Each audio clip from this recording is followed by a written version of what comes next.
1996 August 17 ജനകീയാസൂത്രണം ഉദ്ഘാടനം ചെയ്യപ്പെട്ടത്.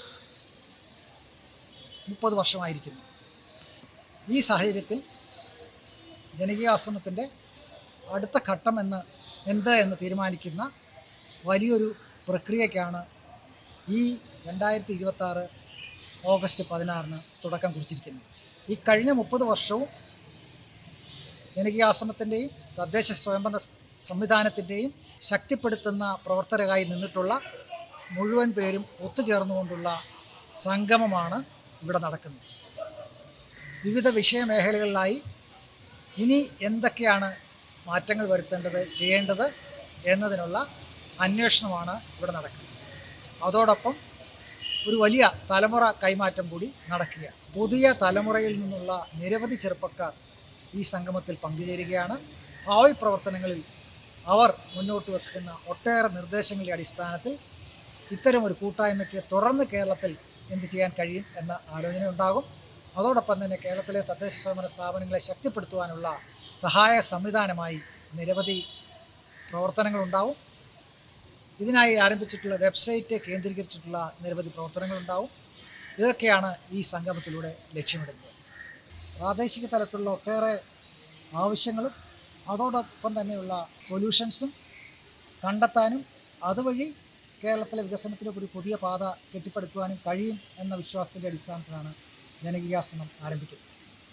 അതിനൊരു പശ്ചാത്തലമാണ് 80കളുടെ അവസാനം ഉണ്ടായിട്ടുള്ള ആഗോളവൽക്കരണത്തിൻ്റെയും ഉദാരവൽക്കരണത്തിൻ്റെയും പുത്തൻ സാമ്പത്തിക നയങ്ങളുടെയും ഒക്കെ ആഘാതം ഏറ്റു തുടങ്ങിയ കാലഘട്ടമാണ് 90കളുടെ ആദ്യപാദം. പ്രത്യേകിച്ചും സേവനാദി മേഖലകളിൽ നിന്നെല്ലാം സർക്കാരുകൾ പിൻവാങ്ങണമെന്ന നിബന്ധനകളുടെ അടിസ്ഥാനത്തിലുണ്ടായിട്ടുള്ള നടപടികൾ അവയൊക്കെ തന്നെ പല മേഖലകളെയും തകർത്തു തുടങ്ങിയിരുന്നു. പ്രത്യേകിച്ചും ആരോഗ്യരംഗത്തും വിദ്യാഭ്യാസ രംഗത്തും ഒക്കെ തന്നെ ഈ മാറ്റങ്ങൾ പ്രകടമായിരുന്നു. ദെയർ ഈസ് നോ ഓൾട്ടർനേറ്റീവ്, ബദലുകളില്ല. ഇത് ലോകത്തെമ്പാടും നടക്കുന്ന പ്രക്രിയയാണ്, ഇത് ലോകക്രമമാണ് എന്ന വാദം TINA, there is no alternative. പകരം കേരളത്തിൽ ശ്രീ ഇ.കെ. നായനാരുടെ നേതൃത്വത്തിലുള്ള സർക്കാർ എടുത്ത തീരുമാനം ദെയർ ഈസ് ഓൾട്ടർനേറ്റീവ്, ബദലുകളുണ്ട്, ടിയ. അത് സർക്കാരുകൾ പിൻവാങ്ങുകയല്ല, മറിച്ച് സർക്കാരുകൾ കൂടുതൽ ജനങ്ങളോടൊപ്പം ചേർന്ന് പ്രവർത്തിക്കുക എന്നതാണ്. അങ്ങനെയാണ് പ്രാദേശിക സർക്കാരുകളെ ശക്തിപ്പെടുത്തുന്നതിനായി പ്രാദേശിക ആസൂത്രണം, ജനകീയാസൂത്രണം, പങ്കാളിത്ത ആസൂത്രണം എന്ന നിലയിലേക്ക് ആരംഭിക്കുന്നത്. അതുണ്ടാക്കിയ മാറ്റങ്ങൾ കേരളത്തിൽ വളരെ പ്രകടമാണ്.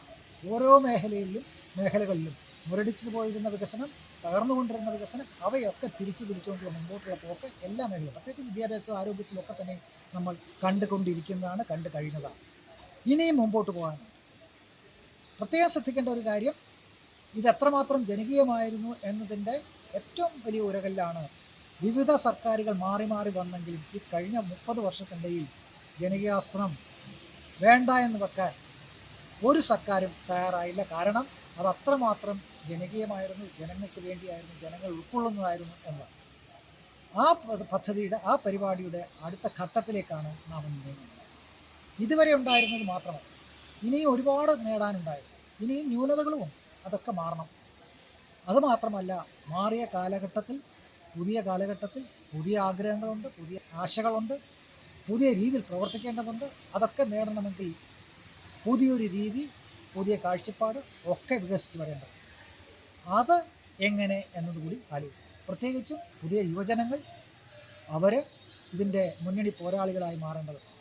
അതുപോലെ തന്നെ നഗരവൽക്കരിക്കപ്പെടുന്ന കേരളം, പ്രായമേറുന്ന കേരളം, വയോജനങ്ങളുടെ എണ്ണം വർദ്ധിക്കുന്ന കേരളം, കാലാവസ്ഥാ വ്യതിയാനവും ദുരന്തവും ഒക്കെ തന്നെ വേട്ടയാടിക്കൊണ്ടിരിക്കുന്ന കേരളം, അങ്ങനെ നിരവധി മേഖലകളിൽ നിരവധി പുതിയ പ്രശ്നങ്ങൾ, ഒരു വർഷത്ത് ഒരുപാട് കാര്യങ്ങൾ നമ്മൾ നേടിയെടുത്തെങ്കിൽ പുതിയ പ്രശ്നങ്ങൾ വന്നുകൊണ്ടിരിക്കുന്നുണ്ട്.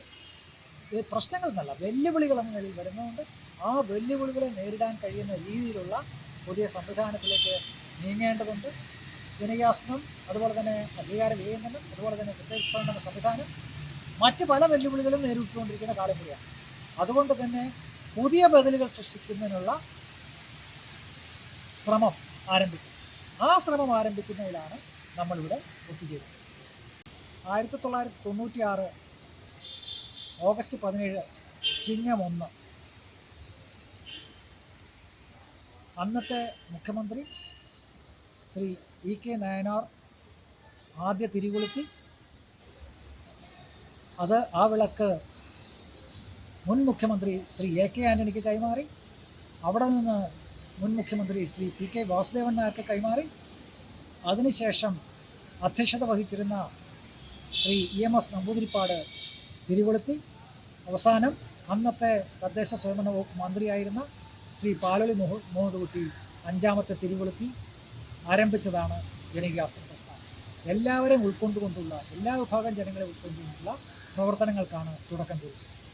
ജനപ്രതിനിധികളും ഉദ്യോഗസ്ഥരും വിദഗ്ധരും യുവജനങ്ങളും കുടുംബശ്രീ പ്രവർത്തകരും എല്ലാവരും ചേർന്നുള്ള ഒരു കൂട്ടായ്മ, തദ്ദേശ സ്വയംഭരണ സ്ഥാപനത്തിൻ്റെ അല്ലെങ്കിൽ പ്രാദേശിക സർക്കാരിൻ്റെ നേതൃത്വത്തിൽ ഇവരെല്ലാം ഒത്തുചേർന്നുകൊണ്ടുള്ള പ്രവർത്തനമായിരുന്നു ജനകീയാസൂത്രണ പ്രസ്ഥാനം. നമസ്കാരം. ജനകീയാസൂത്രണത്തിൻ്റെ 30ാം വർഷത്തിലേക്ക് നമ്മൾ കടക്കുകയാണ്. വിപുലമായ ജനകീയ പരിപാടികളാണ് ഇതിൻ്റെ ഭാഗമായി സംഘടിപ്പിച്ചിരിക്കുന്നത്. ജനകീയാസൂത്രണം എങ്ങനെ മുന്നോട്ട് കൊണ്ടുപോകാം, പുതിയ തലമുറയെ ഇത്തരം പ്രവർത്തനങ്ങളിൽ എങ്ങനെ ഭാഗഭാക്കാക്കാം തുടങ്ങിയിട്ടുള്ള വിഷയങ്ങളാണ് ഈ വാർഷികത്തിൻ്റെ ഭാഗമായി ചർച്ച ചെയ്യുന്നത്. വിവിധ സെക്ഷനുകളിൽ പഞ്ചായത്തുകളെയും തദ്ദേശ സ്ഥാപനങ്ങളെയും ബന്ധിപ്പിക്കുന്ന നിരവധി പ്രശ്നങ്ങളും ഇതിൻ്റെ ഭാഗമായിട്ടുള്ള വിദഗ്ധർ ചർച്ച ചെയ്യുകയാണ്. മാലിന്യ സംസ്കരണ രംഗത്ത് നടക്കുന്ന ചർച്ചയിൽ ഞാനും പങ്കെടുക്കുന്നുണ്ട്. തിരുവനന്തപുരം നഗരത്തിൻ്റെ മേയറായി പ്രവർത്തിക്കുമ്പോഴും മറ്റുമൊക്കെ ഉണ്ടായിട്ടുള്ള നിരവധി അനുഭവങ്ങളുണ്ട്. ജനകീയാസൂത്രണത്തിൻ്റെ ഭാഗമായി മുന്നോട്ട് പോയതിൻ്റെ അനുഭവങ്ങളുണ്ട്. ഇതെല്ലാം തന്നെ ഇതിൻ്റെ ഭാഗമായിട്ടുള്ള ചർച്ചകളിലൂടെ ഉരുത്തിരിയുന്ന നിർദ്ദേശങ്ങളായി ഗവൺമെൻറ്റിന് സമർപ്പിക്കുക എന്നതുകൂടി ലക്ഷ്യമിടുകയാണ്. എന്തായാലും കേരളത്തിൽ വലിയ മാറ്റമുണ്ടാക്കിയ ഒരു പ്രക്രിയയായിരുന്നു സഖാവ് ഇ കെ നായനാർ മുഖ്യമന്ത്രി ആയിരിക്കുമ്പോൾ ആരംഭിച്ച EMSന്റെ നേതൃത്വത്തിൽ ആരംഭിച്ചിട്ടുള്ള ജനകീയാസൂത്രണം. അത് കേരളത്തിൻ്റെ ഗ്രാമഗ്രാമാന്തരങ്ങളിൽ പോലും വികസനം എത്തിക്കുന്ന ഒന്നായി മാറി. ആ വികസന മുന്നേറ്റം പുതിയ തലമുറയിലൂടെ പുതിയ കാല ആവശ്യങ്ങളുമായി ഇണങ്ങുന്ന നിലയ്ക്ക് യോജിപ്പിച്ചുകൊണ്ടുള്ള പ്രവർത്തനങ്ങളായിരിക്കും ഭാവിയിൽ ഉണ്ടാവുക. അതിന് 30ാം വാർഷികാഘോഷ പരിപാടികൾ സഹായകരമാകും എന്നാണ് കാണുന്നത്.